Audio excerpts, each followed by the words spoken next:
North Carolina News at 6 starts now. The city of Charlotte once again bracing for unrest as calls for the release of dash cam footage continues. Good evening, I'm Sharon Tazwell. And I'm Sean Maroney. Thanks for joining us. Just moments ago, the family of Keith Scott and their attorneys left the Charlotte-Mecklenburg police station. They say they did see some of the video from the shooting. But the police chief says he has no plans to release it to the public. CBS North Carolina's David Hurst in Charlotte. And David, what did you just learn from attorneys? Yeah, about 15 minutes ago, the family, along with their attorneys, left the police station here after viewing the footage of the officer-involved shooting. Now, we caught up with the family as they were leaving the police station, and they did not comment on what they saw. One of the family's attorneys, though, tell us they were able to watch the video multiple times. This comes after the police chief said he would allow the family to see the video since they requested it. Here's more from one of the family's attorneys on what they saw. We saw different angles from the tape, body cams, dash cams, DVRs, and so what we're doing is making an assessment. We're sure at some point the public is going to see videos, but it may be a process. And so we're going to let the process take out. Eduardo, were you given any copies or screen screens, anything like that, or did you just view it once? We just viewed it as many times as we'd like, but at this point, we have no further. We also learned today for the very first time that Scott's wife saw the police officer shoot and kill her husband earlier this week. The family's attorney says it's something Scott's wife will never forget. Now, following the shooting, the police chief said Scott was armed at the time of the shooting, but the family claims Scott did not own a gun and did not regularly carry a gun. When we look at what happened to Mr. Scott and when we look at what has happened around the country, with individuals being shot down and killed by law enforcement, we can't talk about those incidents in isolation because we have to look to the root problems. And looking forward to tonight, state and city leaders are bracing for what could be another chaotic and violent night. It has the Keith Scott family calling for peaceful protests. This family does not agree with rioting or innocent individuals being injured or killed. But they do support citizens and their right to voice their frustration, to voice their anger. And the governor was here in town earlier this afternoon. He says he's brought in the National Guard as well as hundreds of state troopers to assist with the local police department here in keeping it peaceful tonight. Reported live in Charlotte, David Hurst, CBS, North Carolina. David, thank you. And the National Guard as well as state troopers are now in Charlotte as the city prepares for more demonstrations tonight. A vigil for Scott last night in Uptown. It began peacefully, but as the night went on, some demonstrators turned violent. Several businesses were looted, dozens of arrests were made, and one person was even shot and killed.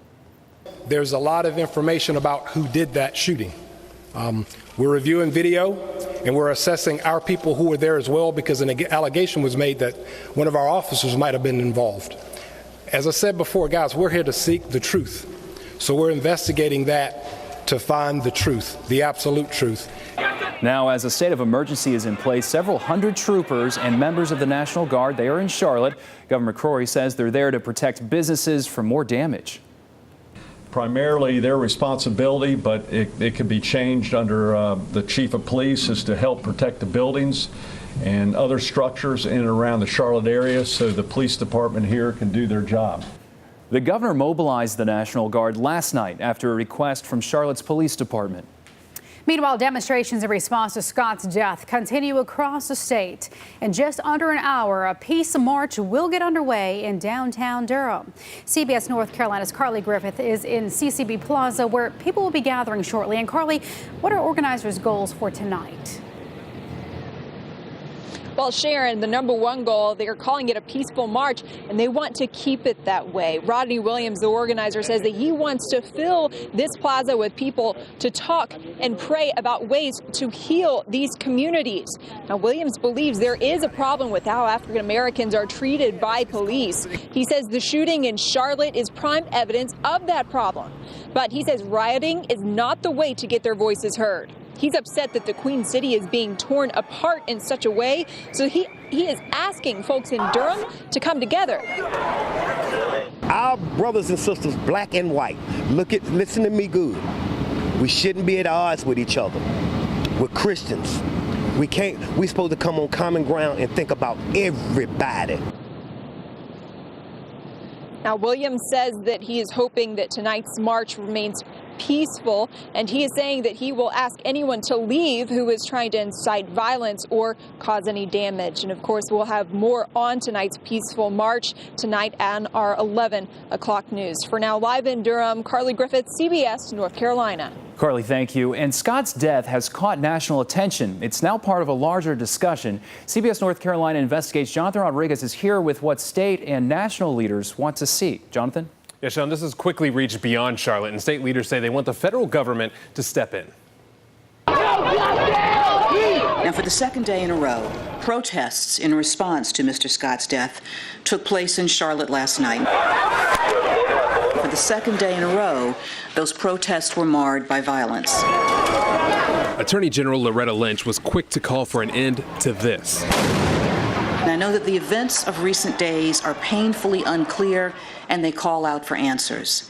But I also know that the answer will not be found in the violence of recent days. She re-emphasized the Department of Justice and the FBI's support for local law enforcement. But other North Carolina leaders are calling for more than just resources. The Congressional Black Caucus is outraged with the dozens of unlawful police shootings that are taking place all across America involving unarmed, innocent African-American citizens. In D.C., Congressman G.K. Butterfield says it's time for the federal government to create new policy. There must be a national standard regarding the use of lethal force.